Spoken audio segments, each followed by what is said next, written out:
Baik, Assalamualaikum warahmatullahi wabarakatuh. Kita akan segera memulai pembelajaran kita, yaitu peran neurolinguistik dalam pengajaran bahasa.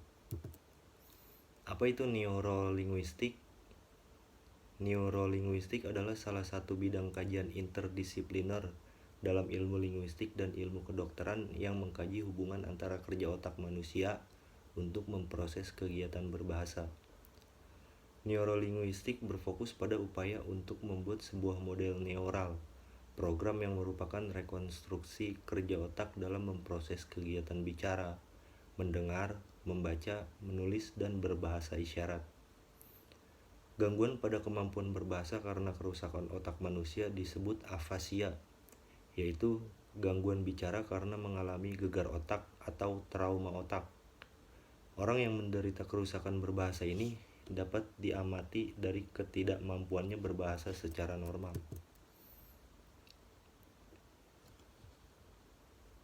Metode neurologis bahasa. Faktor yang juga penting dalam penguasaan bahasa adalah faktor neurologis, yakni kaitan antara otak manusia dengan bahasa. Landasan neurologis bahasa inilah yang mampu menjawab bahwa manusia memiliki kemampuan berbahasa, tetapi tidak pada hewan. Struktur dan organisasi otak manusia. Otak dibagi menjadi 4 bagian, yaitu cerebrum, otak besar, cerebellum, otak kecil, brainstem, batang otak, limbic system atau sistem limbik. Apa itu cerebrum atau otak besar? Cerebrum adalah bagian terbesar dari otak manusia yang juga disebut dengan nama cerebral cortex, forebrain atau otak depan. Cerebrum merupakan bagian otak yang membedakan manusia dengan binatang. Cerebrum membuat manusia memiliki kemampuan berpikir, analisis, logika, bahasa, kesadaran, perencanaan, memori, dan kemampuan visual.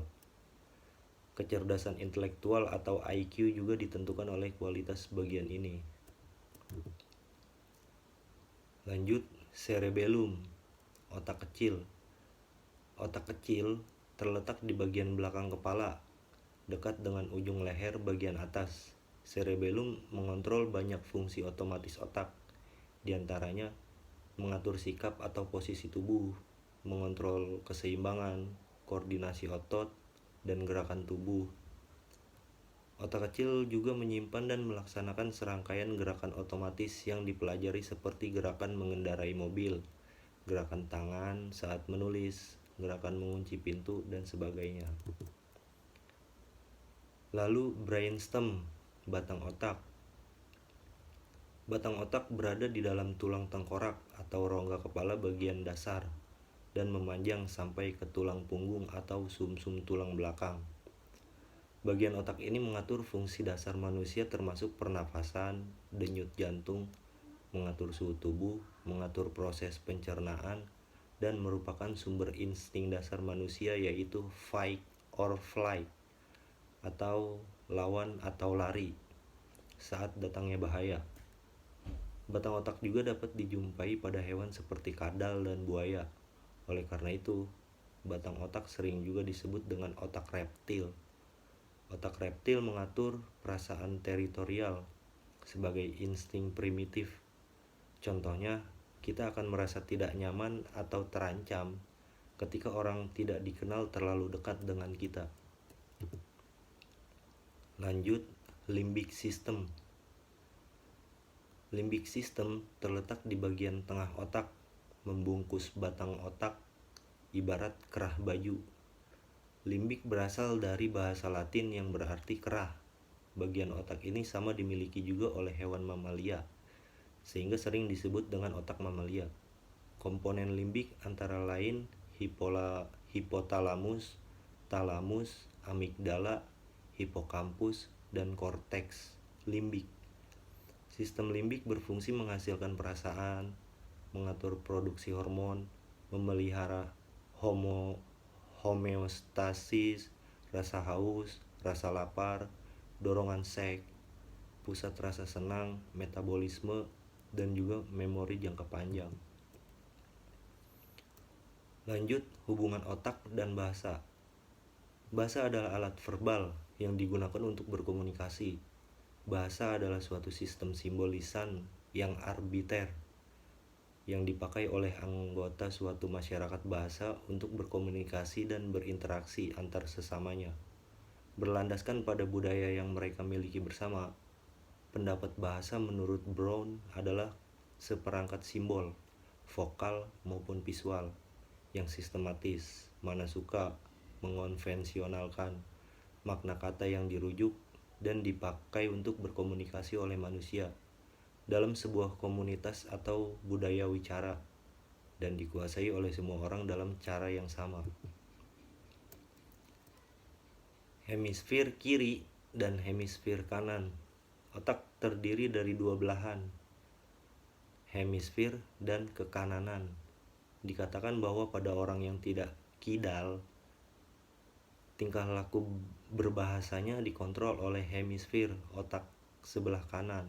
Sedangkan pada orang kidal, tingkah laku berbahasanya dikontrol oleh hemisfer otak sebelah kanan, meskipun sebenarnya pada orang kidal kedua hemisfer sering ikut mengontrol. Sistem penggunaan bahasa pada manusia terdiri dari beberapa subsistem, yaitu speech recognizer, sentence analyzer, sistem konseptual, generator kalimat, dan artikulator. Kelima subsistem ini mempunyai hubungan dengan kamus mental atau leksikon. Di dalam otak, semua subsistem berkaitan satu dengan yang lain dan merupakan satu kesatuan yang terintegrasi, yang disebut sistem penggunaan bahasa. Perkembangan bahasa pada anak. Perkembangan bahasa merupakan salah satu mata rantai pertumbuhan anak selain perkembangan lain seperti perkembangan motorik kasar, perkembangan pemecahan masalah fisiomotor yang merupakan gabungan fungsi penglihatan dan motorik halus, serta perkembangan sosial. Perkembangan bahasa sering menjadi tolak ukur tingkat intelijensi anak, meskipun pada hakikatnya perkembangan seseorang anak merupakan satu kesatuan yang utuh dan saling melengkapi. Artinya, seorang anak tidak dapat dikatakan cerdas jika dia hanya bisa memecahkan masalah fisiomotor dan fasih berbahasa tanpa diimbangi kemampuan bersosialisasi. Setiap anak yang normal pertumbuhan pemikirannya akan belajar B1 atau bahasa ibu dalam tahun-tahun pertama dalam hidupnya. Dan proses ini terjadi hingga kira-kira umur 5 tahun. Sesudah itu pada masa pubertas sekitar 12-14 tahun hingga menginjak dewasa sekitar 18-20 tahun, anak itu akan tetap belajar B1. Sesudah pubertas, keterampilan bahasa anak tidak banyak kemajuannya. Meskipun dalam beberapa hal, umpamanya dalam kosakata, ia belajar B1 terus-menerus selama hidupnya. Pemeroleh B1 kita anggap bahasa yang utama bagi anak, karena bahasa ini yang paling mantap pengetahuan dan penggunaannya.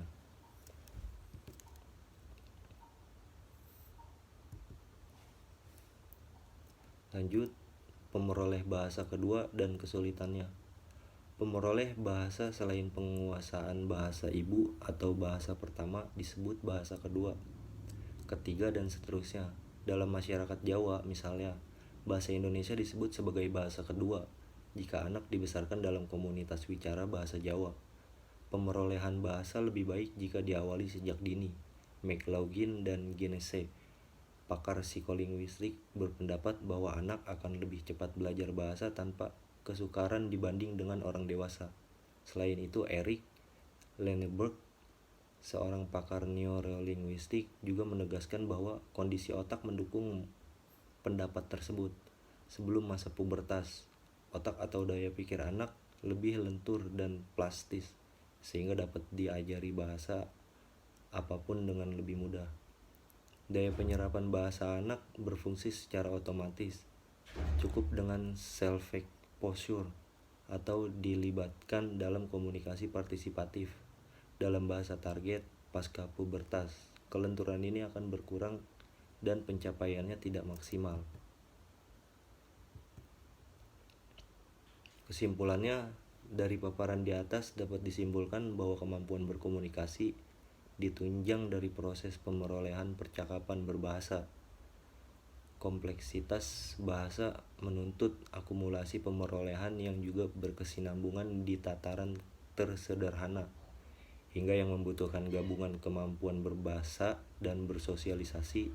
Mata rantai pertumbuhan kemampuan berbahasa tidak seragam pada satu orang dengan orang lainnya.